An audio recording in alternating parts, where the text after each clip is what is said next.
뻔뻔하게 뭐 부결을 시킨다거나 이런 식의 행위를 할 수가 있는지 이제 국민들이 참다 못해서 지금 최근에 대한민국 청와대 홈페이지에 자유한국당 위헌 정당 해산 심판 청구를 요구합니다. 라는 게 올라왔어요. 청원으로. 여기에 지금 수많은 사람들이 동의합니다. 라는 글을 남기면서 이 청원에 참가를 하고 있습니다. 간만에 또 제가 한번 참여할 만한 청원이 나왔네요. 네. 저도 한번 가야겠어요. 청와대 홈페이지 들어가셔서요. 청와대 국민소통광장의 국민청원에 들어가시면 청원을 찾으실 수가 있으실 거예요. 여기에 자유한국당의 해산을 원하시는 분들은 꼭 참여하시기 바랍니다. 이 청원에 글을 올려주신 분 장난 아니신데요? 이분이 그 올려놓은 글들을 보면 이것을 그대로 갖다가 컨트롤 C, 컨트롤 V해서 법무부 장관이 위헌 심판 신청해도 될 만한 그 논지의 글들이에요. 굉장히 법률에 대해서도 해박하신 분이고 논지가 좋습니다. 많이 청원해 주시면 될 것 같아요. 어찌됐든 이렇게 청원을 해서 일정 숫자가 청원을 하면 청와대에서 공식적으로 응답을 합니다. 그 공식적으로 응답을 하는 게 며칠 전에 문재인 대통령이 응답을 한 건도 있어요. 한 건. 청원을 많이 해주시면 해산이 될 수도 있을 것 같은데요. 홍준표 자유한국당 대표가 13일 문재인 정권을 향해 깡패 행패, 조폭 정권, 분풀이라는 등 입에 담기도 힘든 독설을 쏟아냈습니다. 이게 어디서 그랬냐? 여의도 당사에서 열린 당대표 및 최고위원 재선의원 연속회의에서 했어요. 입에 담기 힘든 말은 없죠. 모든 말은 입에 담을 수 있어요. 얼마나 더러우냐의 정도의 차이가 있는 것 뿐이지. 네. 자기 스스로를 보고 한 말인 것 같기도 해요. 정권이라는 어떤 정부라는 표현만 빼면 뭐 깡패, 조폭, 뭐 행패 뭐 이런 것들은 자유한국당이 그동안 해오고 있고 지금 현재도 진행 중인 그 행동들한테 딱 맞는 표현이잖아요. 그러니까 자기 스스로한테 이런 이야기를 거울 보고 하는 거예요. 그 자기한테 진짜 한 말이지. 이 누구한테 들을 사람이 해당되는 사람이 없잖아요. 제가 정말 이상했던 게 이런 거예요. 그 홍준표가 이런 이야기를 합니다.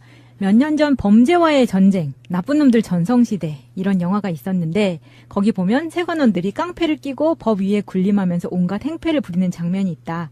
그걸 연상시킨다. 라면서 국민들이 정권을 맡긴 이유가 나라, 장래, 미래를 위해 잘 다스리고 관리해달라는 건데 자기들이 정권 잡자마자 노조 애들을 전위대로 내세워서 무지막지한 방법으로 방송을 장악하려고 한다. 아, 그 범죄와의 전쟁 그거 살아있네. 네. 이거 유행시켰던 그 영화 말하는 거죠. 하정우가 그 중국 요리 먹으면서 소주로 입가심하고 하는 이런 거. 네, 근데 이게 지금 굉장히 협소한 이슈를 가지고 얘기하는 건데 그 명지대 교수가 KBS 이사인데 이 사람이 KBS 노조가 대학을 찾아가서 행패를 부렸다. 사회이사 사퇴 안 하면 창피와 모욕을 주겠다는 말을 스스럼없이 하더라. 이것 때문에 지금 이런 이야기를 한 거거든요. 근데 홍준표가 하는 얘기를 보고 같은 걸 보고 같은 영화를 보고 자기 네. 입장을 대입시키면 이런 홍준표 같은 이야기를 할 수도 있구나라는 생각을 하게 됐어요. 이 홍준표의 여기까지의 발언은요. 큰 틀에선 맞고 작은 틀에서는 오류를 범하고 있어요. 큰 틀에서 맞는 건 뭐냐 하면 국민들이 정권을 맡긴 이유가 나라의 장래 미래를 위해 잘 다스리고 관리해달라는 거다. 이거는 맞아요. 국민들이 올바른 나라를 만들어 달라고 이번 정권을 창출해낸 거 맞거든요. 그래서 이번 정부가 적폐와의 전쟁을 시작을 한 거고 적폐를 해소하기 위해서 청산하기 위해서 노력하고 있는 것을 알고 노조도 이제는 이 상황에서 그동안 억눌려 있던 상황에서 떨쳐 일어나가지고 공영방송을 위해서 싸우고 있는 거고요. 이 적폐거든요. 그동안 KBS, MBC의 적폐 사항들을 걷어내고자 싸우고 있는 건데 적폐 당사자인 얘네들이 어떻게 그것을 갖고 그렇게 흠집을 잡는다는 건 말이 안 되고요. 정부가 지금 나라의 장래와 미래를 위해서 잘 다스리고 있는 거예요. 잘 하고 있는 거예요. 그거를 큰 틀에서 맞는데 좁은 데로 들어가면 이거 완전히 틀렸네요. 도둑놈이 저 새끼 도둑놈이야라고 하니까 너 명예훼손이야 이거하고 똑같은 거 아니야. 그게 저는 이낙연 총리가 대정부 질의에서 질문하던 야당 의원들이 하는 그 질문하고 맥락이 똑같은 것 같아요. 자기가 했던 거에 대해서는 그냥 다 묻고 아무 일 없었다는 듯이. 그리고 그 영화 이야기 했었던 그 범죄와의 전쟁이라는 영화를 잘 보면 세관에서 물건 빼돌리고 그 뇌물 받다가 걸려있는 사람들 중에 한 사람이 퇴직하고 나서 깡패하고 결탁해서 이렇게 더 나쁜 짓을 저지르는 건데 거기에 큰 맥락은 뭐냐면 그 모든 범죄의 가장 머리에는 뿌리에는 국정원이 있어요. 그 세관원이라는 사람이 그 당시에는 안기부라고 했잖아요. 그 안기부의 정보를 바탕으로 슬롯머신 사업을 통해서 돈을 이렇게 벌어가면서 조직을 확장하거든요. 그러니까 눈에 보이는 영화상에서 드러나는 어떤 그 액션씬, 그 배우들의 어떤 모습만 보면 그 부패한 공무원이 깡패와 결탁하고 범죄를 저지르는 것 같지만 그 모든 범죄의 뿌리에는 국가기관 안기부가 있었는데 홍준표는 그거는 아마 이해를 못했던 것 같아요. 영화 자체를. 이해를 못하거나 네. 아니면 아닌 척하거나. 그러니까 이게 노조나 방송을 장악하는 방법에 대해서 사실 이명박 박근혜 정권이 최고의 전문가 아닙니까? 네. 그만큼 홍준표 같은 사람이 더 전문가예요. 그래서 방송을 장악하고 어떤 조직을 친위대로 내세우는 이런 방법들에 대해서 자신들이 너무 잘 알기 때문에 지금 현재 드러난 모습을 자기가 아는 형태로 해석해서 지금 이야기를 하는 건데 사실 민주진영에서는 그런 방법론 자체를 잘 모르잖아요. 누군가를 매수해가지고 꼭두가시로 내세우고 조작해서 내가 원하는 사람을 낙하산으로 내리꽂고 하는 그런 방법론에 대해서 전혀 무지한 사람들이에요. 그래서 그냥 상황이 법대로 원칙대로 되도록 가장 각 구성원들의 권리만 지금 보호해주고 있는 건데 상대방에서는 그게 어떤 장악 형태로 보일 수도 있죠. 근데 저는 이걸 보면서 이런 야당의 이 행태가 오늘 어제의 일이 아니고 박근혜 예. 때부터 시작해서 이런 유체 이탈 화법이라고 예. 이야기를 하잖아요. 근데 이게 좀 더 생각해 보면 제가 오늘 한 생각은 이 70년 전에 나왔던 책 조지 오웰의 1984에 나오는 그 이중사고라는 게 있어요. 제가 언뜻 그게 생각이 나서 다시 찾아봤거든요. 네. 저도 다시 읽어보고 싶은 책이 됐는데 여기에 이런 말이 나옵니다. 언어를 통해 국민의 사고를 지배한다. 역사는 구성원이 기억하는 대로일 뿐 객관적인 역사란 존재하지 않는다. 고로 정부의 편의대로 역사는 다시 쓰면 그만이다. 이런 발상으로 얘기를 하는데 책에서 발췌한 짧은 부분을 읽어드릴게요. 이게 홍준표나 안철수나 이명박 박근혜를 생각하시면서 들어보시면 너무 잘 맞으실 거예요. 알면서 모르는 척하는 것. 진실을 훤히 알면서도 교묘하게 꾸민 거짓말을 하는 것. 철회된 두 가지 견해를 동시에 지지하고 서로 모순되는 줄 알면서 그 두 가지를 동시에 믿는 것. 논리를 사용하여 논리에 맞서는 것. 도덕을 주장하면서 도덕을 거부하는 것. 민주주의가 아닌 줄 뻔히 알면서 당이 민주주의 수호자라고 믿는 것. 잊어버려야 할 것은 무엇이든 잊어버리고 필요한 순간에만 기억에 떠올렸다가 다시 곧바로 잊어버리는 것. 그리고 무엇보다 그 과정 자체에다가 똑같은 과정을 적용하는 것. 이런 것들은 지극히 미묘하다.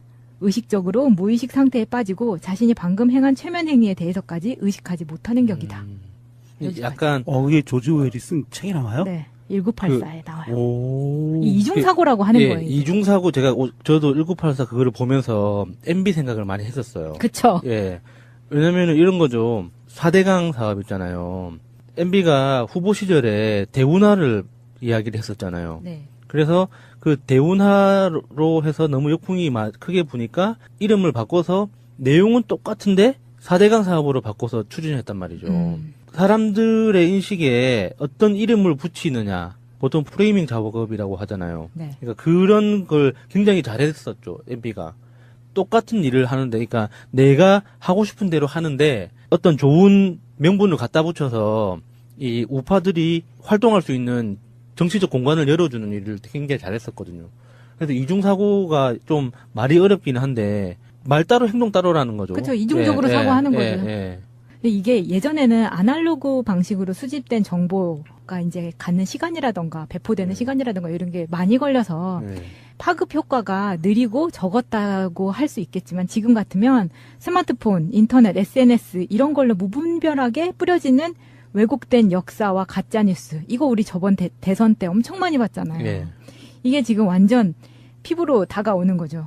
문재인을 이렇게 깡패니 무슨 조폭이니 이렇게 말하는 홍준표가 지금 딱 이 상태라고 볼 수 있는 거죠. 특히 검색 엔진이 이렇게 개발되고 특히 한국처럼 검색 기능이 굉장히 약한 나라, 약한 환경. 네. 네이버가 독점하고 있으면서 형식만 검색이라는 형식을 빌렸지 검색되는 내용 자체는 검색과 아무 상관이 없는 조작된 내용들이 훨씬 더 많은 게 유통되는 이런 환경에서 잘못된 정보를 스스로 검증하지 않고 무조건 믿는 그래서 일베 같은 환경에서 일베 스스로의 논리가 계속 개발되고 점점 더 깊어지고 강해지고 있잖아요. 맞아요. 저는 그게 너무 무서운 맞아요. 거예요. 그게 진짜 무서운 거예요. 이거 이중사고에 대해서 간단하게 정리해놓은 트위터리안이 있네요. 더블think 이중사고에서요. 한 번에 두 가지 신념을 믿으며 동시에 두 가지를 사실이라고 믿는 것. 거짓인 것을 알면서 고의로 그 거짓말을 믿는 것. 왜냐하면 국민들이 정권을 맡긴 이유가 나라의 장래 미래를 위해 잘 다스리고 관리해달라는 거다. 이거는 맞아요. 국민들이 올바른 나라를 만들어 달라고 이번 정권을 창출해낸 거 맞거든요. 그래서 이번 정부가 적폐와의 전쟁을 시작을 한 거고 적폐를 해소하기 위해서 청산하기 위해서 노력하고 있는 것을 알고 노조도 이제는 이 상황에서 그동안 억눌려 있던 상황에서 떨쳐 일어나가지고 공영방송을 위해서 싸우고 있는 거고요. 이 적폐거든요. 그동안 KBS, MBC의 적폐 사항들을 걷어내고자 싸우고 있는 건데 적폐 당사자인 얘네들이 어떻게 그것을 갖고 그렇게 흠집을 잡는다는 건 말이 안 되고요. 정부가 지금 나라의 장래와 미래를 위해서 잘 다스리고 있는 거예요. 잘 하고 있는 거예요. 그거를 큰 틀에서 맞는데 좁은 데로 들어가면 이거 완전히 틀렸네요. 도둑놈이 저 새끼 도둑놈이야라고 하니까 너 명예훼손이야 이거하고 똑같은 거 아니야. 그게 저는 이낙연 총리가 대정부 질의에서 질문하던 야당 의원들이 하는 그 질문하고 맥락이 똑같은 것 같아요. 자기가 했던 거에 대해서는 그냥 다 묻고 아무 일 없었다는 듯이. 그리고 그 영화 이야기 했었던 그 범죄와의 전쟁이라는 영화를 잘 보면 세관에서 물건 빼돌리고 그 뇌물 받다가 걸려있는 사람들 중에 한 사람이 퇴직하고 나서 깡패하고 결탁해서 이렇게 더 나쁜 짓을 저지르는 건데 거기에 큰 맥락은 뭐냐면 그 모든 범죄의 가장 머리에는 뿌리에는 국정원이 있어요. 그 세관원이라는 사람이 그 당시에는 안기부라고 했잖아요. 그 안기부의 정보를 바탕으로 슬롯머신 사업을 뻔뻔하게 뭐 부결을 시킨다거나 이런 식의 행위를 할 수가 있는지 이제 국민들이 참다 못해서 지금 최근에 대한민국 청와대 홈페이지에 자유한국당 위헌정당 해산 심판 청구를 요구합니다. 라는 게 올라왔어요. 청원으로. 여기에 지금 수많은 사람들이 동의합니다. 라는 글을 남기면서 이 청원에 참가를 하고 있습니다. 간만에 또 제가 한번 참여할 만한 청원이 나왔네요. 네. 저도 한번 가야겠어요. 청와대 홈페이지 들어가셔서요.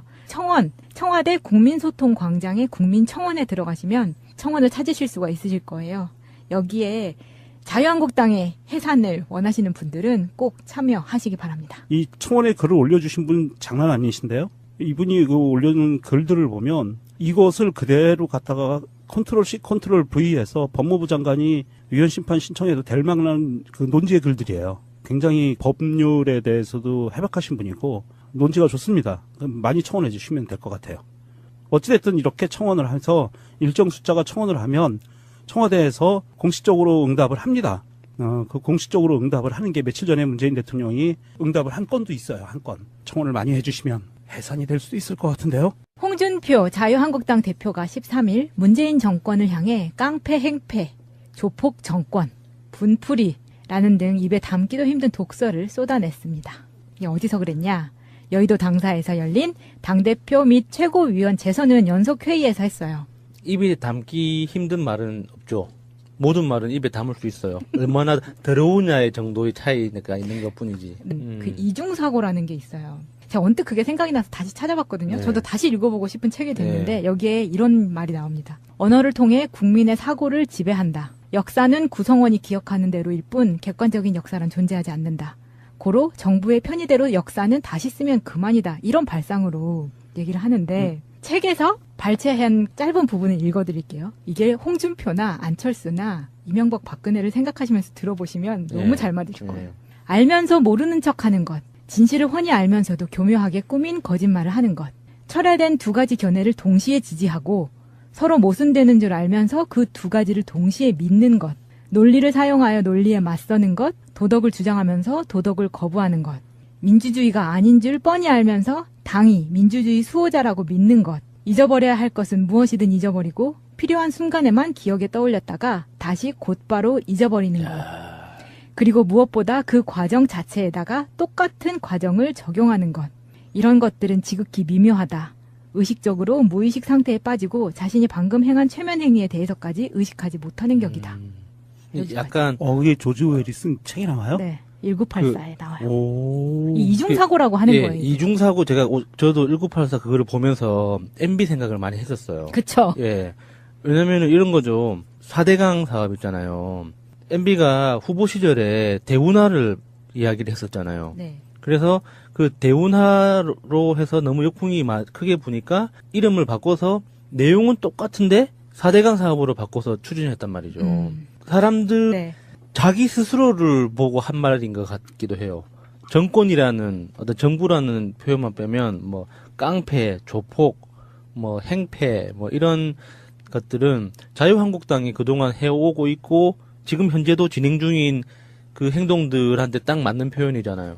그러니까 자기 스스로한테 이런 이야기를 거울 보고 하는 거예요. 그 자기한테 진짜 한 말이지 이 누구한테 들을 사람이 해당되는 사람이 없잖아요. 제가 정말 이상했던 게 이런 거예요. 그 홍준표가 이런 이야기를 합니다. 몇 년 전 범죄와의 전쟁, 나쁜 놈들 전성시대 이런 영화가 있었는데 거기 보면 세관원들이 깡패를 끼고 법 위에 군림하면서 온갖 행패를 부리는 장면이 있다.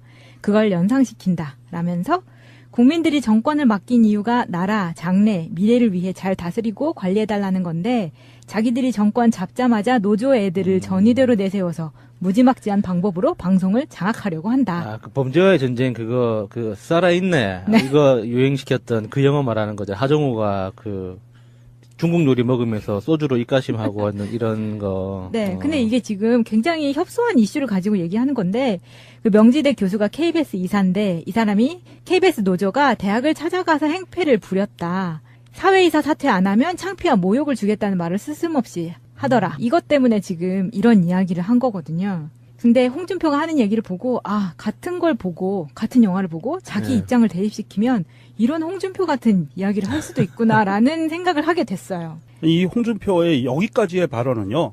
큰 틀에선 맞고 작은 틀에서는 오류를 범하고 있어요. 큰 틀에서 맞는 건 뭐, 를 통해서 돈을 이렇게 벌어가면서 조직을 확장하거든요. 그러니까 눈에 보이는 건 눈에 보이는 영화상에서 드러나는 어떤 그 액션씬, 그 배우들의 어떤 모습만 보면 그 부패한 공무원이 깡패와 결탁하고 범죄를 저지르는 것 같지만 그 모든 범죄의 뿌리에는 국가기관 안기부가 있었는데 홍준표는 그거는 아마 이해를 못했던 것 같아요. 영화 자체를. 이해를 못하거나 네. 아니면 아닌 척하거나. 그러니까 이게 노조나 방송을 장악하는 방법에 대해서 사실 이명박 박근혜 정권이 최고의 전문가 아닙니까? 네. 그만큼 홍준표 같은 사람이 더 전문가예요.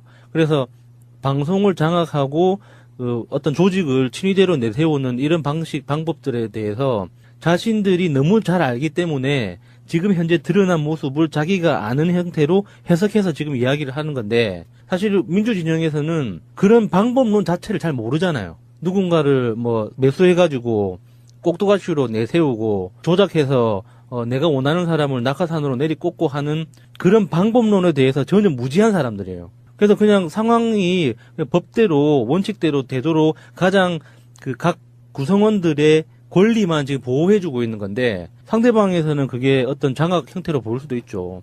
근데 저는 이걸 보면서 이런 야당의 이 행태가 오늘 어제의 일이 아니고 뭐 박근혜 예. 때부터 시작해서 이런 유체 이탈 화법이라고 예. 이야기를 하잖아요. 근데 이게 좀 더 생각해 보면 제가 오늘 한 생각은 이 70년 전에 나왔던 책 조지 오웰의 1984에 나오는